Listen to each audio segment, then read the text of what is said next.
masarap kumain habang nasa biyahe? Tanungin natin ang mga eksperto, yung mga madalas bumiyahe o mga biyahero. Clue kung saan maraming tao o maraming nakaparadang sasakyan, malamang ang Chibog Patok. Stop! Mag-stop over muna sa inyong road trip. Look! Lahat ng mga ito, masarap i-food trip. Gusto nyong malaman kung saan ang mga ito? Then, listen. Ang dinarayo ng mga siklista sa Infanta, Quezon. Ang zigzag road na ito ng Marilake Highway.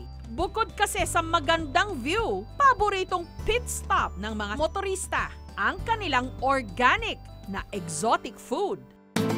Dahil malapit sa mga kabundukan, ang specialty rito, sizzling bayugo o mountain snail. Kinakarir na matauhan ni Jariel ang pangunguha ng mga suso. Pinakuluan ang mga ito at ginawang sizzling.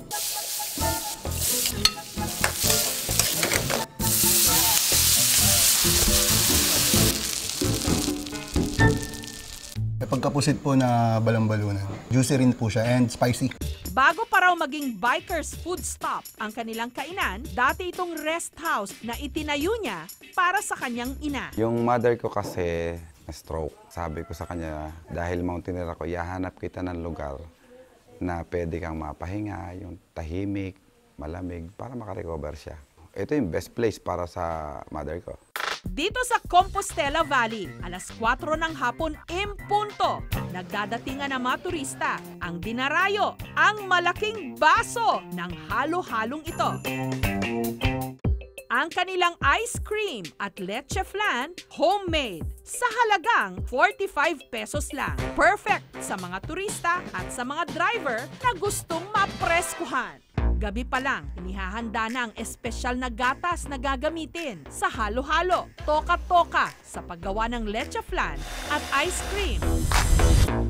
Hindi raw biro ang naging biyahe ni Ellen sa pagpapatayo ng negosyong ito. Nagsimula siya sa siomai, siopaw at naging katiwala rin sa isang bake shop hanggang na perfect niya ang kanyang recipe ng halo-halo. Kasi nag-umpisa po ako sa ice candy lang.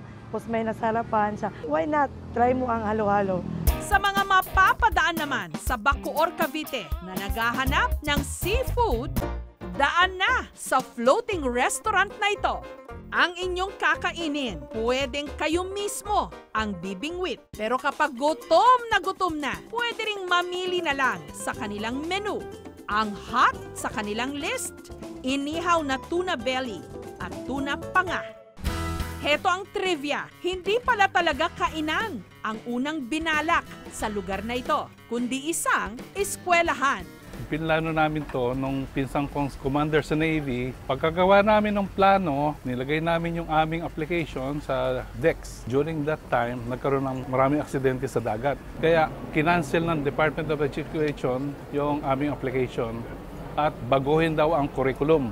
Paano gagawin mo ngayon? Umaandar ng interest ng bangko. So naisipan namin mag-asawa na tayuan na lang ng restaurant. Kaya ang dapat sana, survival training pool, ginawa na lang palaisdaan. At dahil may mga kaibigan ang may-ari mula sa General Santos City, panga ng tuna ang naisipan nilang specialty.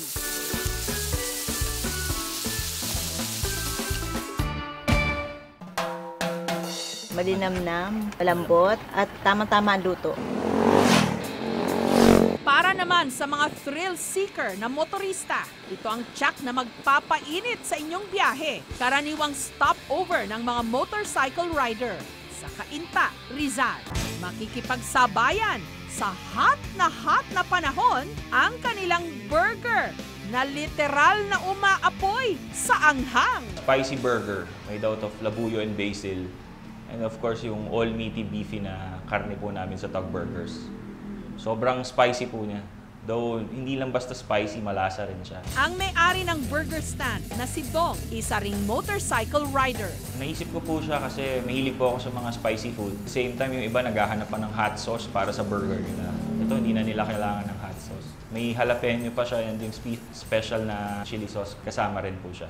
Meron din silang burger na ang toppings, lechon kawali at chicharong bulaklak. Ayos! Solve ang putok-batok! Masarap yung patty, hindi siya masyadong masebo. Tapos, grabe yung anghang. Kung sakali namang magagawi kayo sa Bataan, meron ditong pagkaing dayuhan. Vietnamese food kayo riyan ni Aling Loleng. Ang specialty, Hu Cho, isang Vietnamese noodle soup. At banh mi, Vietnamese sandwich. Authentic daw ang lasa nito dahil si Aling Loleng cook dati sa mga Vietnamese refugee na napadpad sa Bataan. Nag-umpisa pong maghucho po yung nanay ko 1984 kasi po mayroon po siyang kaibigang Vietnamese. Mga refugees nung araw na nagkaroon pong gera sa kanila. Pero dahil matanda na at nag-migrate na sa Amerika si Aling Loleng, ang kanyang anak ang nagpatuloy ng kanilang negosyo. Pagkaing dayuhan man, abot kaya, pati ng mga jeepney driver. Medyo may pagka-sweet siya ng konti. Pwede po siyang haluan ng kung gusto mo ng manghang, pwede pa. Unang-una po yung presyo, kayang-kaya ng bulsa at saka po talaga nakaugulan na po dito sa Bataan, sa Morong, na pagka po nagkaya yan, tara hucho tayo. Nakakapagod man mag-road trip, meron namang mga masasarap na stopover para mag-recharge sa mahaba-haba pang paglalakbay.